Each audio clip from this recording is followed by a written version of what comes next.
قرآن مجید میں کتنی ایسی آیات ہوں گی جن سے ہمیں اس موضوع پر عقیدہ ختم نبوت پر ثبوت ملتا ہے؟ آیات کی ایک ہے تعداد اور ایک ہے اقسام، ٹھیک، دو طرح بنتی۔ اگر تو اقسام دیکھیں تو وہ تو یوں کہہ لیں کہ مختلف قسم کی ہیں۔ ایک وہ آیت کہ جس کا تعلق ڈائریکٹ نبی پاک علیہ الصلوۃ والسلام کی ختم نبوت ہی کے بیان کے ساتھ ہے۔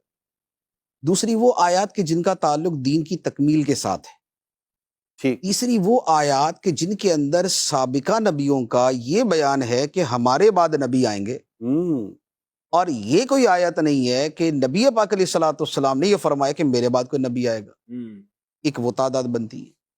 ایک وہ تعداد بنتی ہے جس میں نبی پاک علیہ الصلوۃ والسلام اور آپ سے پہلی کتابوں پر ایمان لانے کا تو تذکرہ ہے، لیکن آپ کے بعد کا کوئی تذکرہ نہیں۔ ٹھیک ہے، اب یہ جو اس مفہوم کی آیات ہیں، یہ بعض آیات 100 ہیں، بعض 50 ہیں، بعض 60 ہیں۔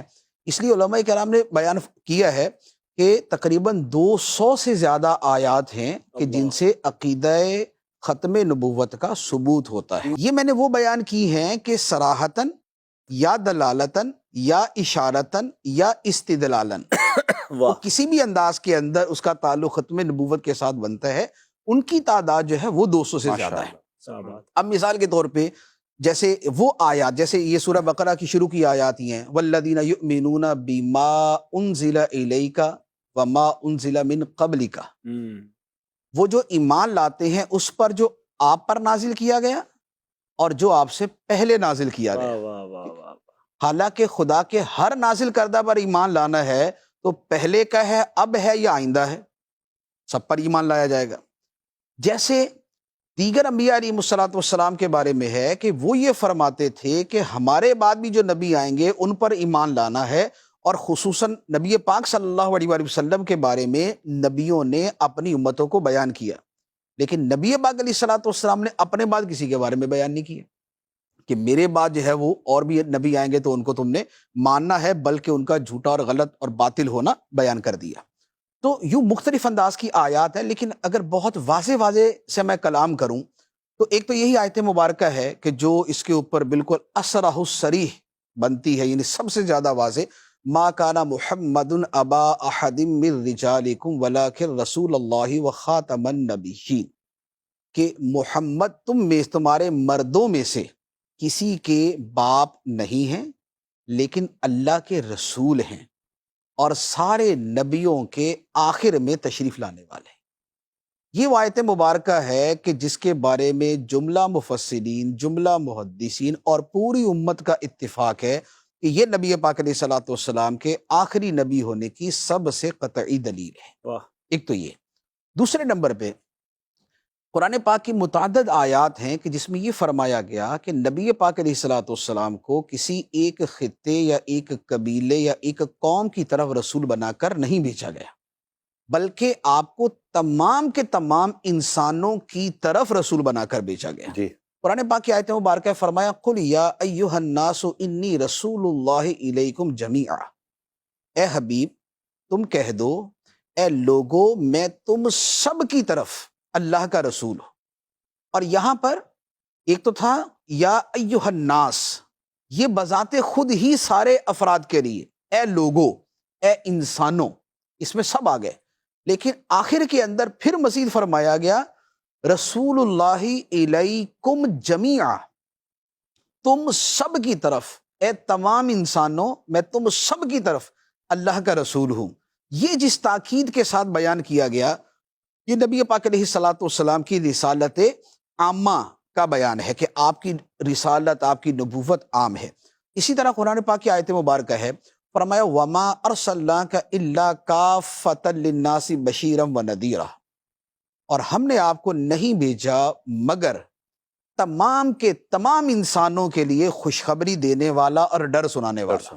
وہاں آیت کے اندر لفظ تھا جمیعا، یہاں لفظ ہے کافتن، اس کا بھی وہی معنی ہوتا ہے۔ جمیعن کا مطلب بھی سارے کے سارے، اور کافتن کا مطلب بھی ہوتا ہے سارے کے سارے۔ تو جب سارے انسانوں کے لیے نبی پاک علیہ الصلوۃ والسلام سے لے کر قیامت تک کے سارے انسانوں کے لیے نبی پاک علیہ الصلوۃ والسلام کو نبی رسول بنا دیا گیا، تو دوسرے کی گنجائش ہی ختم ہو گئی۔ اب دوسرے کی صورت ہی نہیں بنتی کہ جب آلریڈی رسول موجود ہیں، جب آلریڈی نبی موجود ہیں تو اب کسی اور کی حاجت کیا؟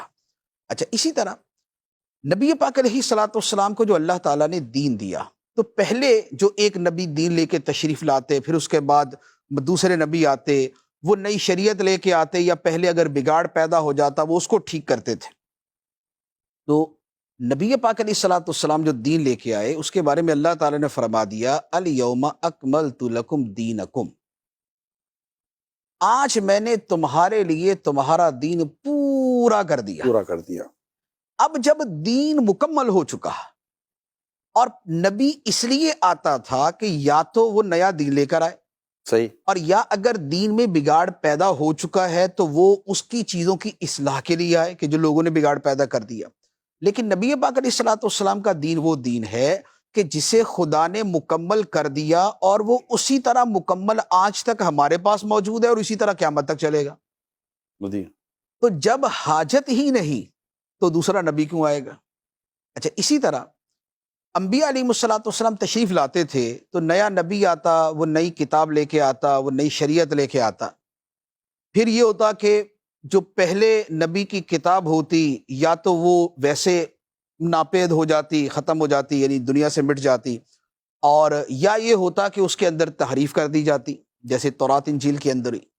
لیکن قرآن مجید کا معاملہ یہ ہے کہ اللہ تعالیٰ نے فرمایا انا نحن نزلنا الذکر وانا لہ لحافظون، بے شک ہم نے اس ذکر کو نازل کیا اور بے شک ہم ہی اس کی حفاظت کرنے والے ہیں۔ تو اب قرآن مجید ہے محفوظ، اس کی حفاظت کرنے والا ہے خدا۔ جن الفاظ اور جن حروف کے ساتھ قرآن مجید نبی پاک علیہ الصلوۃ والسلام پہ اترا، آج بھی وہی موجود ہے، اور آج سے لے کر قیامت تک بھی وہی موجود رہے گا۔ تو جب کتاب ایز اٹ از موجود ہے تو اب نئے نبی کے آنے کی ضرورت کیا؟ کیونکہ نبی تو آتا ہے کہ کتاب یا تو ختم ہو چکی ہے اور یا اس کے اندر تبدیلی ہو چکی ہے، تو کتاب الحمدللہ محفوظ صورت کے اندر موجود ہے، تو نئے نبی کی اثرن کوئی حاجت ہی نہیں ہے۔ تو یہ مختلف پہلو ہیں نبی پاک علیہ الصلوۃ والسلام کی ختم نبوت کے، کہ آپ آخری نبی ہیں اور آپ کے بعد کسی اور نبی کے آنے کی عقلاً بھی کوئی حاجت باقی نہیں۔